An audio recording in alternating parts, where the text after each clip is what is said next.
Welcome everyone to Sports Shorts Daily. Ronnie Rance, Tommy Chrysan. Hope everyone's had a wonderful holiday. Got New Year's coming up today, New Year's Eve, the last day of 2025. 2026, Tommy, going to be a whole new year. I mean, so if you didn't like something that happened in 25, flush it. Get the reset starting tomorrow. Want to give a big shout out to Mama Rance, who was a little under the weather the last 2 days. And of course, our number one fan, TK, my mama Janet, she's at home. Hopefully, I don't know if she's watching or she's resting. I hope she's resting. TK, first off, LSU football. Let's talk about what happened on Saturday. What's going to happen this week? What's going to happen today, tomorrow? But LSU football on Saturday, they lost one of the more entertaining bowl games. I will give them that. A lot of these bowl games have been turd sandwiches because it kind of seems like you've had a lot of matchups of teams that don't have a lot of players. The guys in the portal, guys that opted out, whatever, versus maybe a team who cares a little bit more, and it's been one-sided. SEC's 0-4 against Power 4 teams, non-conference Power 4 teams. 2-6, I believe, overall in the bowl so far. 2-4. So I have to look. I know they're 0-4. And Tennessee got beat last night. Field goal at the buzzer. Yeah, 2-6 at the moment is SEC, and that's simply because, Tommy, you've got too many teams that, like LSU, that their better players have opted out, other players have gone in the portal, and you've got this team that just is a shell of itself. You got coaches going elsewhere. It's wild, and it's going to be like that. What was the team you were telling me about before we went on air? Iowa State. Their coach, of course, went to Penn State. They got 17 players on the roster as of yesterday afternoon, that are, said, hey, we're going to stay with the Cyclones of Iowa State. I mean, that's even worse than LSU was a couple of years back when Kelly took over and there were 30-something scholarship guys. So, Ronnie, something's got to happen in NCAA football and other sports, but something's got to happen. A lot of coaches starting to speak out about you don't have to be a certified to be an agent. I could be Garrett Nussmeier's agent. I don't know anything about it. I'm not qualified to do that. Okay. But I could be the one calling, a coach saying, hey man, I think you ought to give my guy $220,000, because so-and-so offered him. And then the coach has got to deal with it. You heard Lane Kiffin when he was speaking at the Texas Bowl. That's where we're in now. Steve Sarkisian has come out. Lots of guys are just saying this is off the rails, and I don't know how to fix it. Every coach that is in front of a microphone is banging the drum on this system is messed up. John Calipari was talking at University of Arkansas about in basketball. There's players that literally have, as long as you're in the minor leagues and you haven't played more than 5 years in any sport, you can be eligible for college if you haven't started your clock. So there's players that have signed professional basketball contracts out of high school, going to Europe, going to the G League, whatever the case may be. Their career comes to an end, and then they can start their clock in college and play as a 20-something-year-old freshman who's got 2, 3, 4 years professional basketball experience. You can then go play in college. I mean, it's wild. It's wild. And just there are no rules. It's the Wild Wild West. But the crazy thing is, Tommy, and the reason that I don't have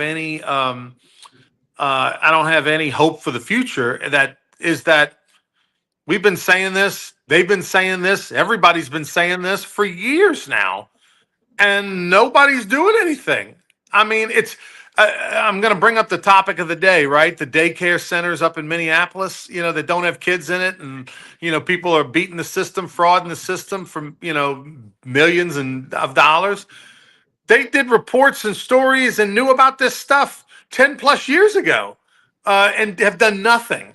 And so now it looks like they might be doing something. I don't know if it's for show. I don't know if they really are going to shut down all the fraud because of viral videos that have been going out. An independent reporter, young guy, went and uncovered all this stuff. But so my point is that in that case where you've got this fraud that's been going on, there were news channels and stories and press conferences and all the things you're going to see now We saw that 10 plus years ago and nothing changed. Nothing happened. So I'm not optimistic that anything's going to change when it comes to the NCAA and these ridiculous rules and the system that is set up to fail. I don't know that they can't financially keep doing this, Tommy. They can't. Or either that or the gap is going to be so drastic. It's going to be like West Monroe under Don Shows in the 90s playing, freaking False River Academy. I mean, it's in New Roads, a 1-8 school that has like 12 people in a graduating class. It's going to be that kind of gap from top to bottom between certain schools because you're going to have completely haves and have-nots. I agree with you. And then the other thing that's going to happen, these athletic departments are going to get rid of some of the Olympic sports, some of the quote unquote minor sports that they don't make a dime from. All right. I mean, they're going to get rid of, those kind of things because they're going to have to. And I would even go as far as say there's going to be some big sports programs that are cut. Baseball will get cut. There's I think it's Colorado hasn't played baseball in like 50 years, college baseball. There's other schools, Vanderbilt didn't have volleyball till recently, so I mean, but you're going to see some of that where the school's going to say, you know what?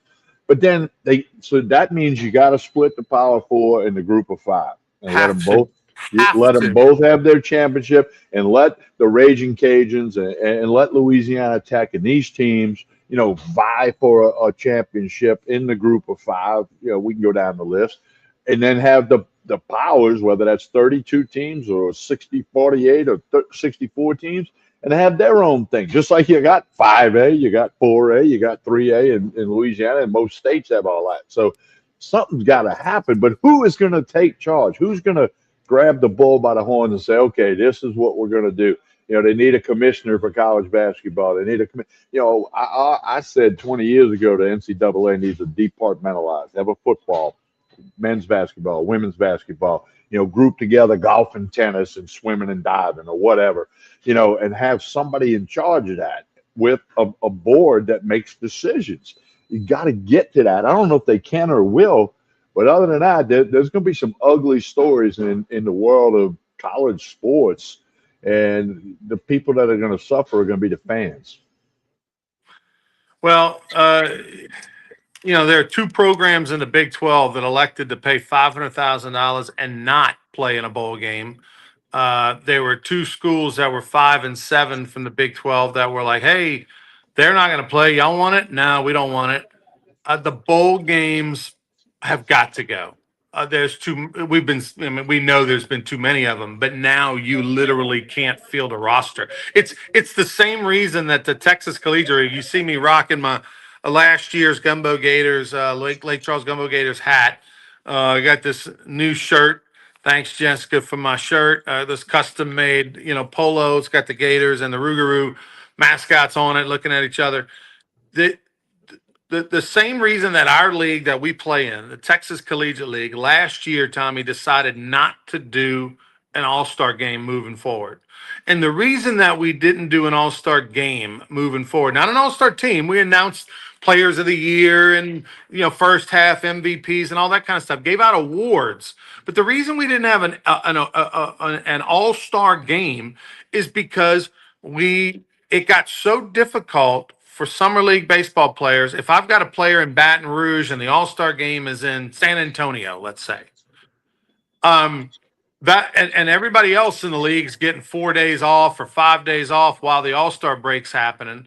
I got players that would rather have the time off than to jump in a van with 3 or 4 other teammates, drive all the way, 6-7 hours to San Antonio to go play in a game, turn around, maybe stay in a hotel room and come back and have played, 2 innings or something. It just didn't mean enough to them. They didn't care enough. And look, as owners in the league, I kind of like having an all-star game, and especially the way we did it. We rotated the game, amongst and when you host the all-star game, you can make a few dollars. So as someone who owns 2 of the 8 teams in the league, I don't mind an all-star game. But it became so difficult and you had to beg players, and then the top catcher would say, no, I don't want to play. Now you go to the second catcher and the third guy. It was a sham of an all-star game. And so we got rid of it. And we decided, you know what? We're not going to take the week off in the middle of the season. And then some guys want to go home and it's hard to get them back. We're just going to shorten the season, play 8 straight weeks instead of 9 weeks. And we'll start later. And that was successful. And we're going to stay with that formula. They need to do the same thing. They need to read the room just like the TCL did and realize that the bowl system that they have now is dead. There's too many teams that don't want to play in it, don't care. It doesn't mean enough to the coaches, doesn't mean enough to the players. Is it a shame? Are we reminiscent? Yesterday at 1:00 or whatever was the Independence Bowl up in Shreveport. Louisiana Tech won. They were down 14-3 to Coastal Carolina, came back, scored 20 unanswered in the second half, and won the game. I didn't watch it. Not many people watched it. And think back to the day of the Independence Bowl back in the 90s, what a big deal it was. LSU selling out, went there a couple times, Independence Bowl at nighttime, you watched it. Nobody cares now. There's too many games. There's too many teams. Nobody cares about the games. And so they need to read the room, do themselves solid, and either expand the playoffs or have like the playoffs plus a few core big time bowl games. You're going to have a lot of games that you're going to struggle to fill teams. You're going to have teams opt out. You're going to have there's Sugar Bowl tickets for tomorrow's Sugar Bowl between Ole Miss and Georgia, and the game up in Dallas between Miami and who's Miami playing? Well, Miami's playing Ohio State tonight. Okay, Miami and Ohio State. That both of those games, you can find nosebleed tickets for like $50. Like, that shows you how watered down everything is, right? And even the playoffs, which we go, oh, wait a minute, playoffs, it's because they play too many games. If you're an Ole Miss, Ohio State fan, you gotta go to 4 games to win the national championship. At some point, you can't afford it. It's not like a bowl game or a national championship game where you wait a month, you save up, a month from now we got the game, whatever. You got 1 trip. No. Potentially you got 4 trips, and so people can't afford that. And because it's not the semifinals or the finals, there's not quite the juice in the quarters. So therefore, even the locals in Dallas are like, it's not. It's neither of these two teams may even play in the national championship game. So. The system is broke, and I'm just eating my popcorn, watching from a distance. Yeah, the system's broke. I don't know what the solution is. I'm not that smart, but something's got to happen. Sometimes, some kind of way, somehow, and we don't need to get Congress involved. I mean, they got other stuff that's more important. But somebody, somehow, you really got to form, a different NCAA. You got to form a whole new organization, but that takes money. But a TV contract could fuel that, or multiple TV contracts. So I'd be interested to see how it goes. I'm like you. I'm gonna sit back, watch a few games, and nothing shocks you anymore. It used to be when a guy was going to transfer, that was a headline. Now as Kirby Smart said, now they have all these announcements on social media about the guy that's staying. Okay, I'm going to stay at college ABC and keep playing football or basketball. I mean, it has gotten wild, bizarre, nuts, crazy, whatever you want to say it. Gee whiz. But anyway, obviously the money at the highest level is really big for the players and the coaches when you're talking about like the SEC. But you're gonna, look at Kyle Williams. Kyle Williams, who didn't need the money because he played double-digit years in the NFL and was a Pro Bowler and all that with the Buffalo Bills. He did 1 year college coaching, made $700,000 coaching the D line at LSU. Didn't make a year. Didn't coach in the bowl game. When Lane Kiffin came in, they parted ways. But he's done. Like, it's not for him. He wants to go back and coach high school and stuff like that. Much more enjoyed it. Going to make a tenth of the money, but just not his cup of tea. And dealing with the agents and the players and the divaness and the rules and restrictions and all the paying the players, and just not at all what he wanted it to be. Now, I hope one day when his kids are a little older, maybe he gets back in it, maybe at the professional level, because I think Kyle Williams is a special human, has a lot to give the sport, and as an excellent coach. But for him and his mental well-being and his happiness of his family and all that, that's a dude who could easily find another gig and stick around or even go pro. But he's saying, nah, it's not worth it. Wait, isn't he a scratch golfer as well? He used to be. He's not anymore. Well, I know at one time he was like really, really Yeah. good. So maybe we get him to play at the Island with us. Yeah, 10 years ago, he was amazing. But yeah, he just doesn't play as much as he used to. But I'm sure hopefully he'll get a chance to play more now.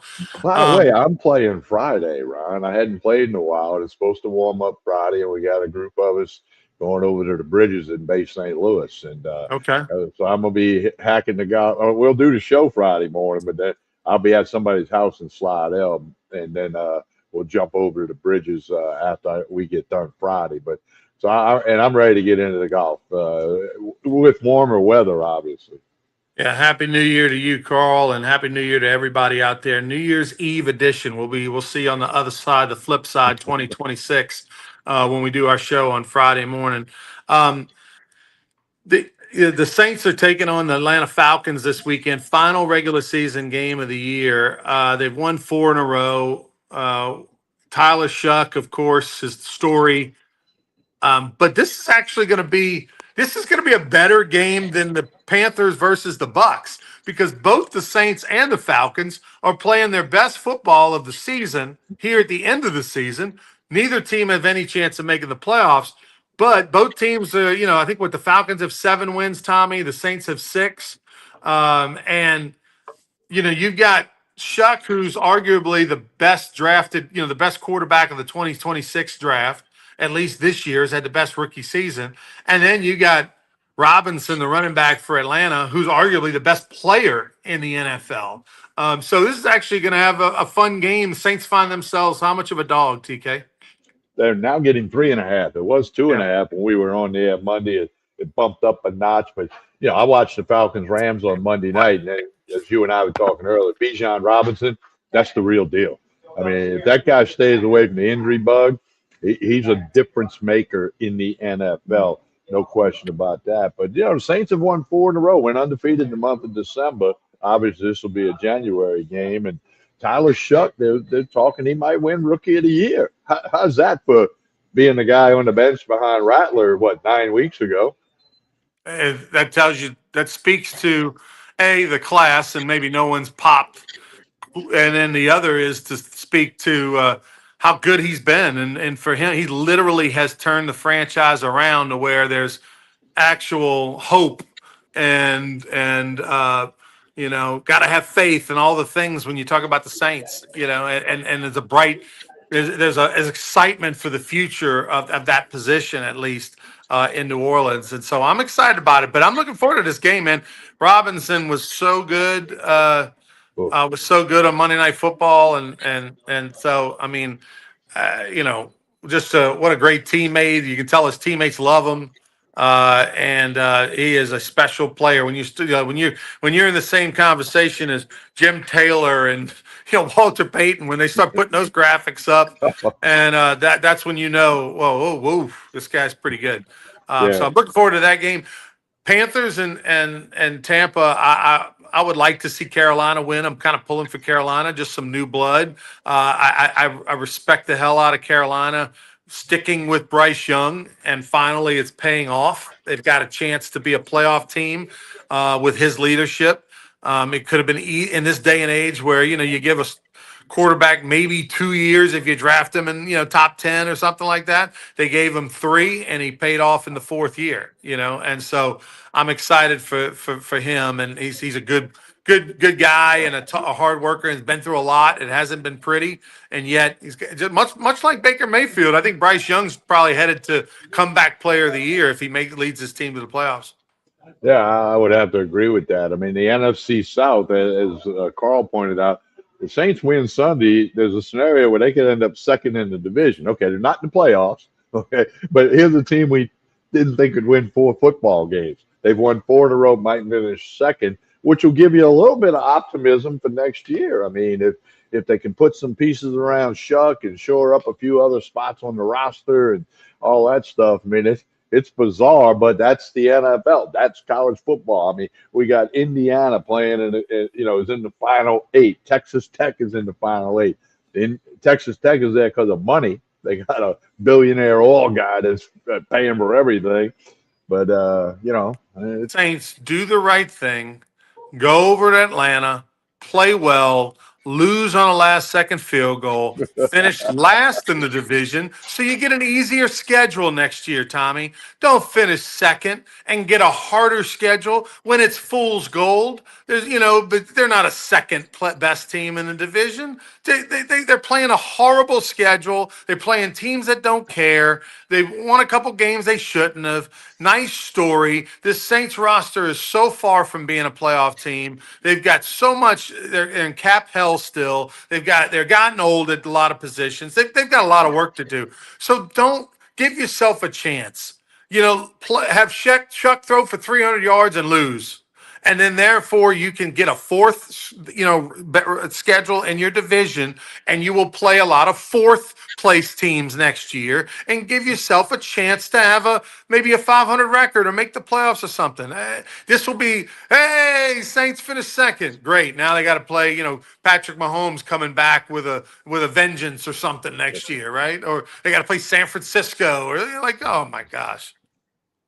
I agree with everything you just said right there, and it is what it is. I guess we'll sit back and watch. We can talk about it on Sports Shorts Daily and Sports Shorts Radio, and we'll just have some fun with it. By the way, the Colts are not going to start Phillip Rivers this week. They're completely eliminated from the playoffs. So there's no. He's going to be the backup. Leonard, the young rookie out of Notre Dame who led them all the way to the championship game last year, they drafted late.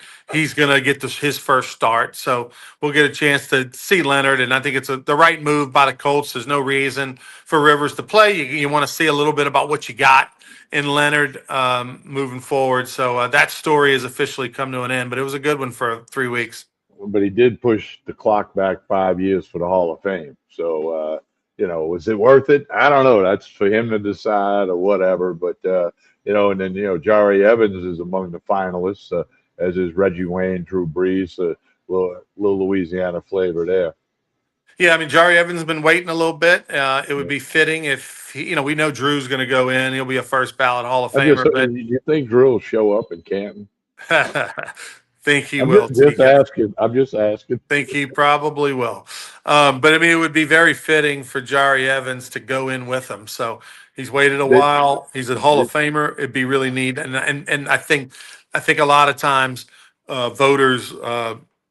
They like that story. Jari Evans, they'll give him even more of a look or more of a consideration, because it's like, hey, this guy probably wouldn't have ever gotten to the Hall of Fame if it wouldn't have been for this guy blocking for him. So I'm optimistic that they both will get in this year. I hope they do. They both deserve to be in the Hall of Fame, and I hope they do. And like you said, Breeze is in. We know that. Let's hope Jari Evans gets in there too. All right, TK, tell us about Tremonti's. Well, they're open till 2:00 today for any last-minute needs for the New Year's Eve party or whatever you're going to do, cook and eat and drink, watching football all day tomorrow. They'll be closed tomorrow, but regular hours Friday and Saturday. So open till 2:00 today if you want to pick something up. They got plenty of meat and wine and bourbon and all that stuff. All right. We again wish everybody a happy New Year, and let me get that thing back up here. We can tell you Sports Shorts Daily. We'll be back Friday morning. We'll do a show Friday morning at 9, recap the 4 playoff games, and then we'll have Sports Shorts Radio Saturday morning 10 to 12. On behalf of Ronnie Rance, I'm Tommy Christ saying Happy New Year, everyone.